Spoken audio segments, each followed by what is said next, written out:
I think I probably don't even need my hat, but I certainly need a comb. That's what I need, but I don't even have a fourth layer on. I usually go running with 4 layers, and today I only have 3. It's nice. It's probably in the 40s now, barely. The 30s and windy is chilly, or not fun. But 40s not so bad, and we may get up to higher 40s by now. Hi, Robbie. But I still come down, see Abe, and then go walking further. But I know you see the title, which is something I woke up this morning thinking about, and really thinking about how the internet, everybody that sells you something, and I fall into that group too, is saying how easy it is. Oh, all you have to do is this, and just do these 3 things, and you'll be a millionaire, and then just do this, and just do that. So because you want to improve your life, you get caught up into it, and it's easy, and that's what sales is all about. People market and sales in this country spend 90% of their time trying to figure out how to get your money, not how to do a product or solve your problem, but how to get your money. And we spend too much time in this country on that instead of actually finding cures to stuff. So that's why, particularly increasing your status, your wealth, your level of comfort in society, that shit is hard to do. Man, at my age, 77, getting out of school and starting out, I was failing in everything, and I had 2 failing businesses before, and I even had an MBA and all the privileged shit, that comes with that, and I still failed, and it's hard. And then I finally got lucky after trying a whole bunch of stuff, worked for a while, and then the last 10 years I had to start all over again. And it took me 10 years to figure out how to support myself with this again. And I'm very fortunate now to do it, but it is not a walk in the park. There are no easy answers. It takes stuff inside you that you don't even know you have. And that's why to get your money, people will want to make you believe it's really easy. And the problem with that, and we have freedom of speech in this country, so they have the right to say anything. But the problem with that is that I think that stops you from getting somewhere where easy, just do this. You feel like a stupid ass. Why isn't it easy for me? Because it wasn't easy for them either. But they don't want you to believe that. It's doable, of course. That's what's great about America. You can change your status, and there are options and things like that. But it's not usually in the way people are telling you. And the main thing is, it's hard. See, if someone tells you it's easy and you try that, well, if it's not easy, you're going to stop. And you'll never get to it. And that's why it's important to realize it's not easy, because you have to put in a lot of effort, a lot of failure, a lot of all this stuff that it takes to get anywhere in life. And that's why salesmen convince you don't. So if you don't think you do it, you think you're stupid for working hard, and you're not going to work hard. When of course I could be wrong a million ways and everything, but this is my belief. And easy never worked for me. I flunked out of schools and barely got into college, and was flunked out of there and everything. Nothing really happening. But until you see that suit, this is what really changed me. Is that looking from inside. Don't try to find people outside that are going to change your life.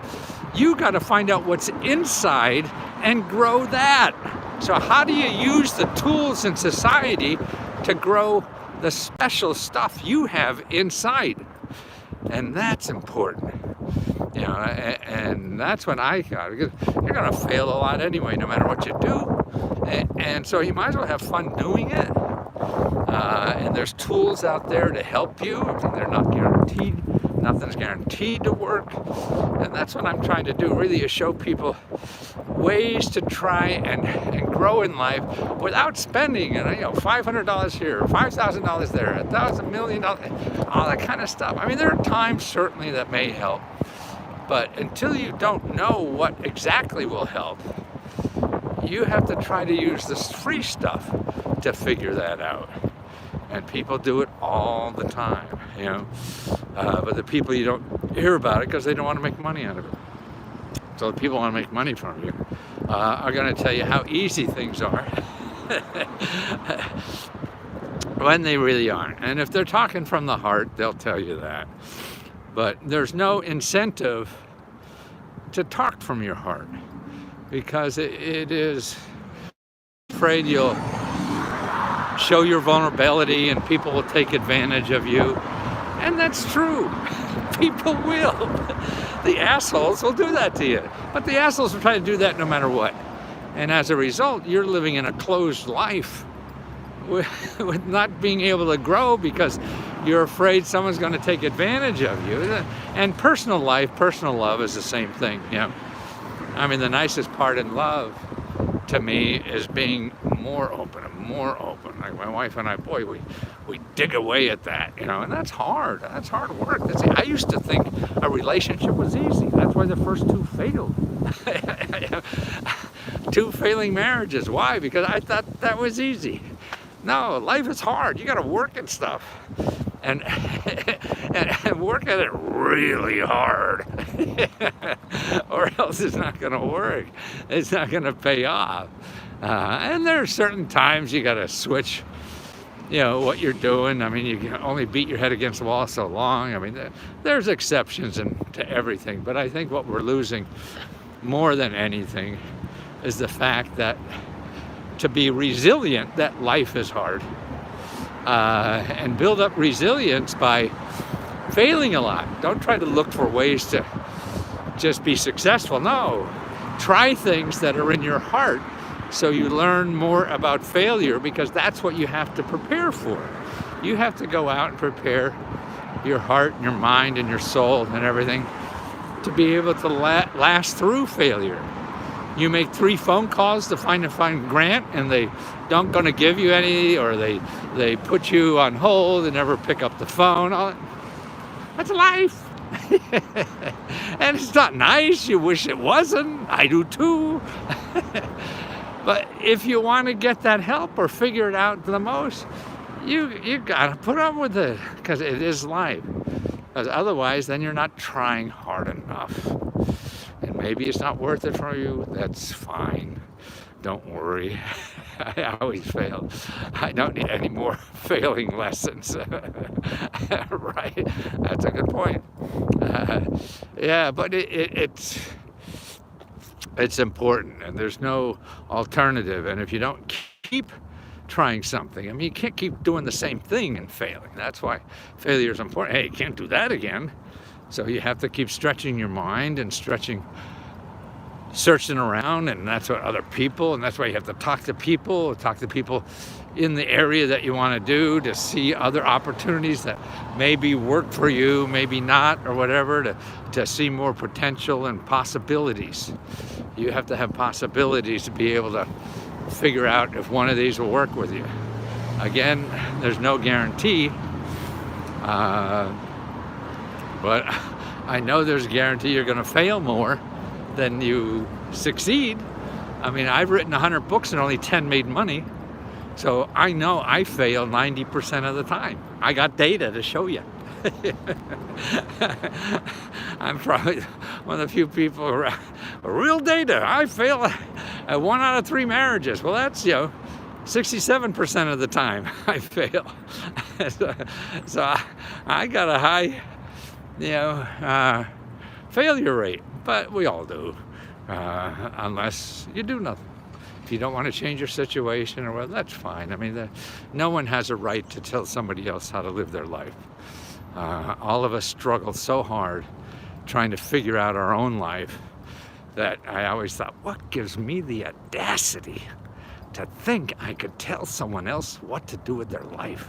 I struggle every second of my waking and probably sleep night trying to figure out what's best to do. And I usually just stumble into it by accident. Every plan I have usually doesn't work out, but that leads me by accidentally into something I would never knew to think about.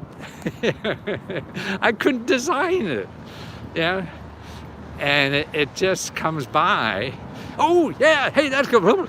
And I'm trying to do all this other stuff. And every successful business I've had is like that. And always my business plan and my outlook was always to do something very different. But by doing that, I found something much better that really worked for me. And that's why I think we have to listen to our hearts more. Sure, you need your brain, you don't want to fall off a cliff and all this kind of stuff. But we're taught that everybody else is the expert except you. And that's not true, yeah. Because you are the expert for your own life. You could take other stuff, yes or no, but don't. Yeah. Trust your heart more. These are important decisions, like telling somebody else who they should marry or something. You could give advice, but they're the ones that have to trust their heart, to do that. Same with a career, any of these things. This is your one life.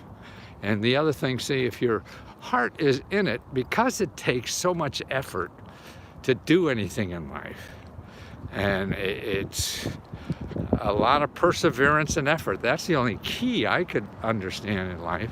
In my 77 years, it's not a whole bunch of talent. I flunked at most shit I did.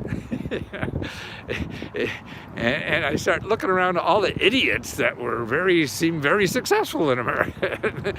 They had low IQs, they had, they were not nice and all this kind. So it doesn't take a mental genius, to be successful, but it does take perseverance.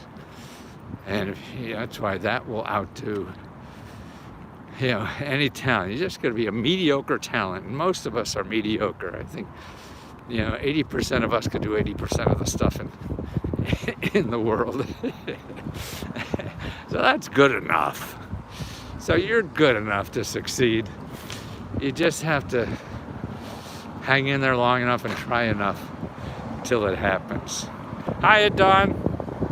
Well, where am I now? See, there's the World War II behind me, walking across the street. Oh, what is there? Let me show you what I see in front of me. Hey, this is where I'm walking to. You know what that is, right? And then over there on the left, that's the Department of Commerce or in there somewhere. And then the left of that is the White House. You can't really see. All you see is tops of office buildings. You see all the flags on the Washington Monument. They're half-mast because of the 500,000 people dying. The right side there look like an old red brick castle. I don't know if you could see that well enough. That's part of the Smithsonian. There's, a dozen or so buildings. That dark colored flat top building next on the left of the Washington Monument, that's a new, they call it African American Museum. That's brand new. That's supposed to be a stunning thing inside. And actually we have a Hispanic museum coming up somewhere. We have one for Native Americans. It's sort of empty-ish, but it's really nice inside. Everyone gets I'm looking for the Polak Museum. My heritage is from Poland, Czechoslovakia. So I'm waiting for a Polak museum. Polaks on the mall.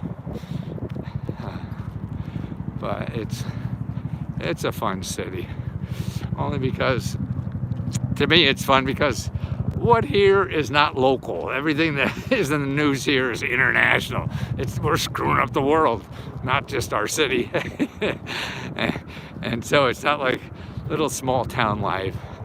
It's easier to get lost. Nobody pays attention to your business as much as they do in small town. Here, everybody's worrying about solving the world's problem. And me, I just trying to figure, gosh, why doesn't everybody in the country know about all the stuff that's here? See, growing up in Wilkes-Barre as a Slovak, I didn't know anything about this stuff. I got an MBA, came to town trying to find a way to hustle money, and so I started helping rich people use Washington. And they were making, millionaires were becoming billionaires on stuff I was showing them for free. Wow! And that's cool like that. But then I think, why doesn't everybody in Wilkes-Barre know about this stuff? They don't. You know, we think it's something, oh, there's... can you see? I can't, I don't know. Jefferson Memorial is over there. Why don't you? I see it. Sorry. It's on that side anyway. Yeah, why doesn't everybody know about this stuff? Everybody pays for it, but they don't.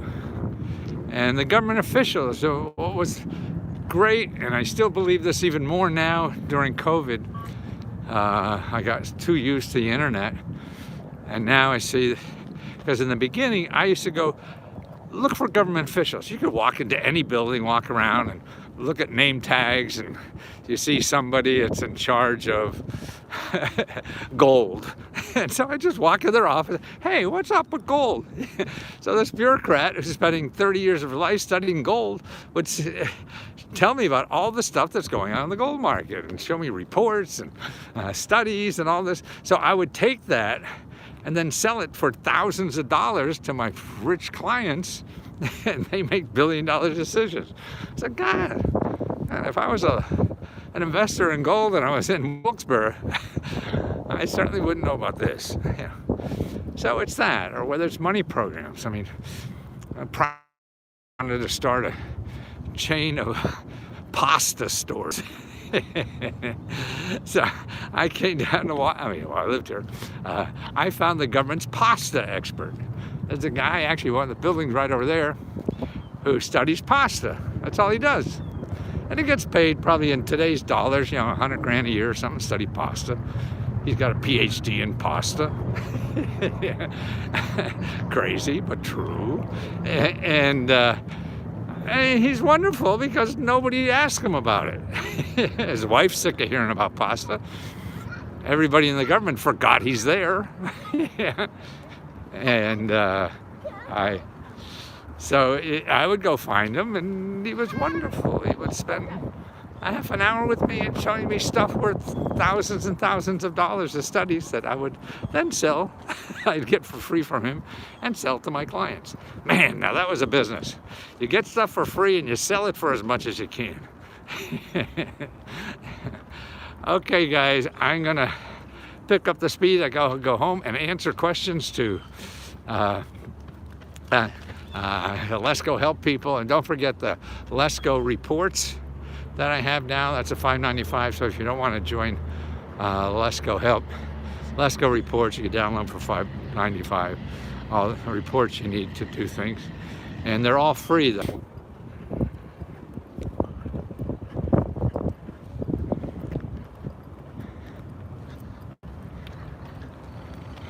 Am I back? Maybe so. As of tomorrow, Wednesday, the PPP, the White House telling the SBA, you're still there, okay. The White House saying only take applications from the PPP for very small businesses. And very small businesses mean you don't even have to have a business. You could be a freelancer, a contractor, a sole proprietorship. You could be an ex-felon now. And they said don't require that you can't have a felony. That's okay. You could own default on student debt. Don't worry about that. You could do that. You could have bad credit. Don't worry. You could apply with that. But you can't have more than 20 employees. So either by yourself in your garage or your bedroom, or up to 20 employees for the next 14 days.